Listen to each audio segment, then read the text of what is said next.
Em outubro desse ano, o Supremo Tribunal Federal decidiu que o Congresso Nacional pode rever decisões judiciais que imponham medidas cautelares a deputados federais e senadores. A Constituição brasileira diz que a prisão cautelar de parlamentares é restrita a casos de flagrante por crime inafiançável.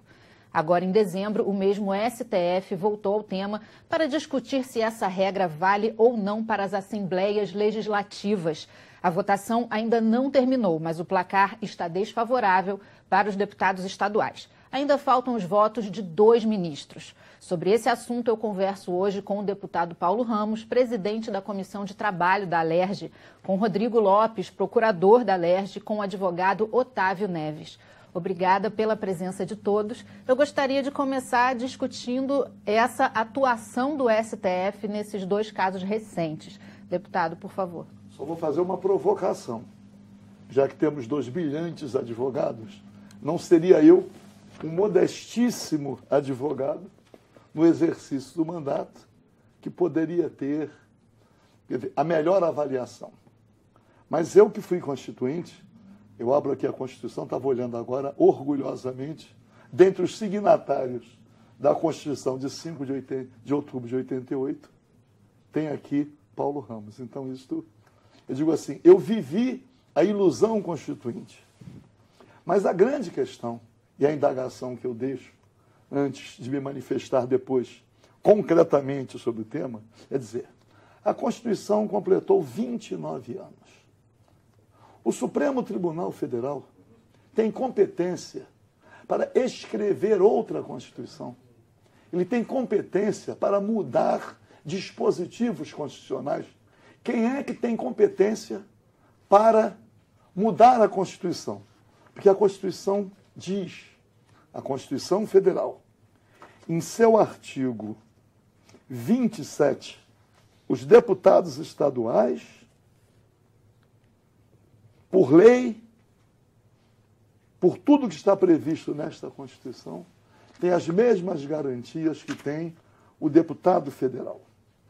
Mas, deputado, essa votação ainda não está encerrada. Não, o que eu estou querendo dizer é que o Supremo Tribunal Federal, ele não é um intérprete da Constituição para, a cada momento, ao sabor da pressão pública da sociedade ou de pressão da mídia, ele escrever uma outra Constituição. Você acha que ele está sendo ainda pressionado? Mais, em temas importantes, sob pressão? com grande repercussão na sociedade, decisão por 6-5. Isso causa uma insegurança jurídica, uma insegurança institucional muito grande. Mas a minha provocação é se o Supremo Tribunal Federal pode escrever outra Constituição. Doutor Rodrigo, o senhor esteve no STF. Eu gostaria que o senhor falasse a sua opinião sobre esse assunto. Bom, eu gostaria de fazer uma observação aumentando o grau de provocação do deputado Paulo Ramos. Na sua fala inicial muito precisa, você disse a Constituição brasileira. Pois é, eu vou um pouco mais além. A prática da imunidade parlamentar não é uma questão da Constituição brasileira. A restrição que se pretende impor tornará, então, uma questão da Constituição brasileira. Imagine nós usarmos, como exemplo, apenas inicial, Israel. Vamos usar Israel como exemplo. Se nós usarmos as regras israelenses de imunidade parlamentar, um simples mandado de busca e apreensão depende de autorização do Knesset, que é o parlamento israelense, para ser executado. Um simples mandado de busca e apreensão. Senão o Knesset não permite essa execução. Mas é pior. Vamos pensar os países que as pessoas têm tanto apreço, países como Itália, França, Alemanha. Na França, recentemente, um senador de Marsella foi preso pelo judiciário, depois de o Senado francês ter dado licença para a prisão do senador, inclusive com votos do próprio partido do senador. Mas repare bem, depois de o Senado francês ter feito isso. Mesmo no Parlamento Europeu, como no Parlamento dos países da Europa, a imunidade parlamentar é uma prática. Prevalecer esta ideia restritiva, que, como bem vê o deputado Paulo Ramos, se pretende reescrever a Constituição, e ainda que se reescrevesse, aí sim é colocar o Brasil numa situação absolutamente singular. Quer dizer, a regra que o problema que está acontecendo hoje na Argentina, de depender se do Senado da Argentina a licença para processar a senadora Cristina Kirchner, é a regra normal, usual nas democracias. Mas, doutor Otávio, como é que a gente pode lidar com a visão que a opinião pública tem sobre isso, de que os parlamentares são privilegiados e estão se protegendo?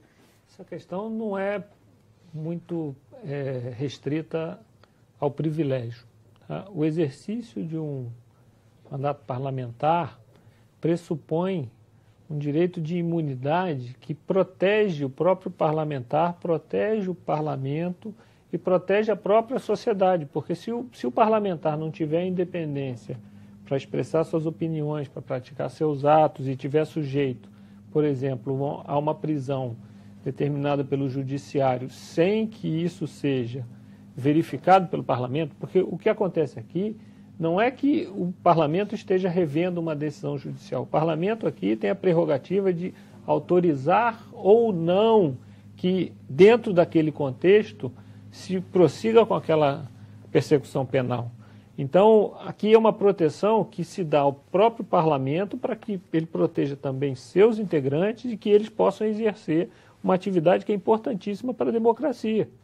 Porque se o parlamentar não tiver independência, se ele tiver medo de ser perseguido em determinada situação, e se o próprio parlamento não puder protegê-lo, nós vamos ter aqui violados um outro princípio muito mais importante para a democracia, que é o da liberdade de expressão do parlamentar e liberdade de atuação. Óbvio que, se nós formos presumir que o parlamento vai proteger os seus parlamentares e que nós, na verdade, estamos evitando as prisões apenas para proteger os parlamentares, que eles possam, assim, ter um salvo-conduto para praticar qualquer tipo de crime, nós, então, temos que fazer uma outra Constituição, não essa que nós temos, e nós temos que repensar totalmente a atividade parlamentar, porque não é disso que se cuida. Ou seja, a opinião pública é muito levada a pensar de uma determinada maneira pela forma com que os meios de comunicação divulgam ou tratam os assuntos.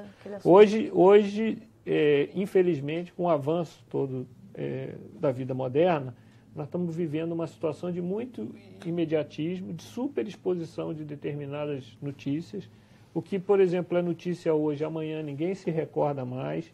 Então, assim, nós estamos vivendo um momento de transformação da sociedade em que a gente, na verdade, não sabe nem se a opinião pública tem exatamente essa opinião ou se os meios de de alguma maneira, incutem no público em geral a ideia de que esse é o pensamento coletivo. Eu tenho certeza de que se todas as pessoas forem levadas a raciocinar sobre o que é a imunidade parlamentar, qual é a necessidade de você ter um deputado que possa ser atuante, ou um vereador, ou um senador, e que ele não tenha receio, que ele possa defender efetivamente as minorias, ou que ele possa defender os direitos básicos, e que ele possa ir ao parlamento, todas as pessoas entenderiam qual é a razão vamos dizer, desse controle da atividade de um outro poder sobre os parlamentares. Mas, deputado, isso que o doutor Otávio está falando, do parlamentar ter independência para falar o que pensa, isso não estava mais de acordo com outro momento da nossa história em que a gente vivia uma ditadura e as pessoas não podiam falar o que elas pensavam? Na verdade, existe uma diferença muito grande entre imunidade e impunidade. Essa é a diferença. E há um massacre na mídia para gerar na sociedade a certeza de que imunidade significa impunidade, o que não é verdade. Imunidade não é impunidade. Todo cidadão que comete um crime tem que ser submetido ao devido processo legal. Em relação a deputados e senadores, deputados federais, estaduais e senadores, o devido processo legal observa um outro caminho. para a proteção do Estado Democrático de Direito, para a proteção do exercício do mandato. O Dr. Otávio fala, é preciso que quem exerce mandato tenha a liberdade de expressar as suas opiniões e defender aquilo que entende que seja compatível com a sua consciência, com os seus deveres e em homenagem àqueles que elegeram.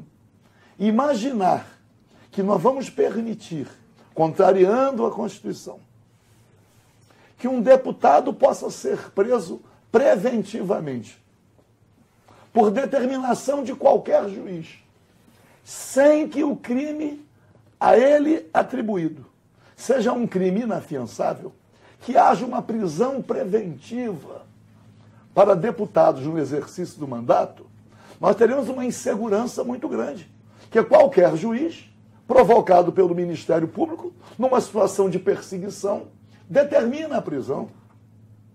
Estamos prestes a caminhar nesse sentido. E mais, obviamente, é para proteger quem não comete o crime.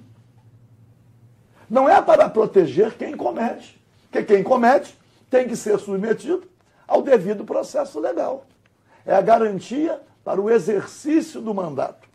E cada um responde por suas práticas delituosas. É de uma simplicidade muito grande.